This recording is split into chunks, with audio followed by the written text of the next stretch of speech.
Now, ever since the SNL 50th anniversary took place and how it did in fact involve Tom Hanks portraying a Trump supporter that truly backfired not just on his career by losing millions upon millions of fans, but also NBC. They actually had to deal with a lot of backlash. They had to cancel a lot of skits that Tom Hanks was going to participate in that was going to actually demonstrate or portray different types of Trump supporters, and also other political comedy skits that also got axed by SNL's Lorne Michaels, how he wanted nothing to do with Tom Hanks in those skits any further.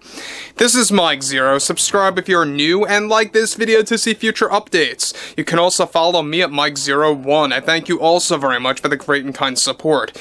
Now, we already know that Warner Brothers made a swift move by firing Tom Hanks for a specific movie where he was going to portray a fictional president.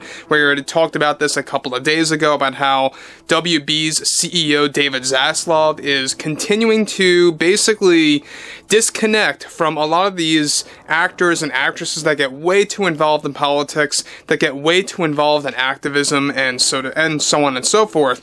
But what's interesting about Tom Hanks is that he continues to go into damage control mode and double down mode when it comes to his overall stance on comedy, when it comes to his overall view of the critics toward SNL, toward himself. And I believe to this very day, the last time I checked was, yesterday, that his comments are still disabled on his Instagram account. That's how large the backlash truly is.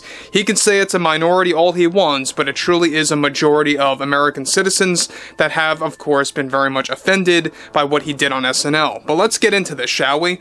Now, specifically, alright, to top things off here, ever since the SNL 50th anniversary took place featuring Tom Hanks portraying a Trump supporter and how that backfired on his career from the massive backlash and how he was also fired from WB for a major film project, one major development going on now involves how Tom Hanks responded after getting fired from WB. Hanks delivered the following. What I think is so wrong in this business is how we are beginning to witness cancel culture hitting a new high because of this new presidency. I know many actors that are dealing with the same situation as I am. It's 2025 now, and seemingly comedy is more difficult to deliver than we all thought after what we tried to accomplish on SNL. You see, cancel culture just can't be one-sided. The problem with this presidency and how it's encouraging so many citizens to engage in cancel culture toward Democrats, I think is the greatest problem that we face today. I don't believe any actor should be ridiculed for exposing the truth of how many Americans act or how many Trumpers are in this country. It's something that I think needed to be said through the wonderful form of comedy, and well, it just didn't work out for us in the long run, sadly. That's the truth. And there are some things that aren't working out so well for me that I refuse to comment on at the moment. But we need to focus on the reality of the situation and how our own citizens just are getting the wrong message from this presidency. I think that MAGA needs to do better, and they need a sense of humor, because they sure know that there are many Trump supporters out there that act like what we demonstrated in our comedy bit that we did on SNL. And I just think comedy needs to be transformative. It needs to adapt or evolve to the times, especially now that in 2025, you need a sense of humor during these very difficult years that we have ahead of us. We did absolutely nothing wrong on SNL. Nothing. I repeat, nothing. No matter what anyone else wants to say, I just can't agree with the critics. We need to focus less on cancel culture because it ruins the lives of hardworking actors that sacrifice so much to provide entertainment to the people. Now, guys, before I move on, it's people like Tom Hanks, Robert De Niro, Alec Baldwin that said something very similar about how they sacrifice so many, aspects of their lives to bring entertainment to the masses, to bring entertainment to the public, right? And I think it's just nothing more than playing a victim card at this point. They really try to come across as that. And Tom Hanks, look, he's basically confirming without really kind of doing it in a very direct way, or at least he's trying not to do so.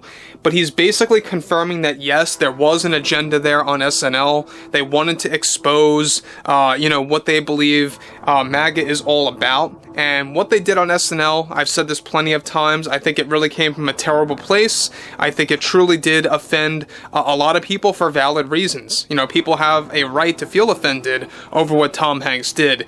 And I felt the same exact way. To be very direct with you all, I felt the same exact way, that this really was coming from a very bad place, and all the damage control that they're doing is very disingenuous. Tom Hanks, Lorne Michaels, the executives over at SNL, no matter what they do, no matter all of the skits that they canceled that Tom Hanks was supposed to participate in, it does not make up for what they did on the 50th anniversary. Alright, that's exactly why Tom Hanks still has his Instagram account disabled when it comes to comments on there. And that's exactly why it is the biggest, unveil there, that he really does know what's going on. Now, moving on forward, he goes on to continue, it's time that we move past this era that is long overdue to expire and end already, where if one makes a simple opinion into the form of comedy, one gets shut out. It's not right, and it's something I won't stay silent about. We need to do better. American citizens need to do better. I firmly believe that comedy needs to hold no boundaries again,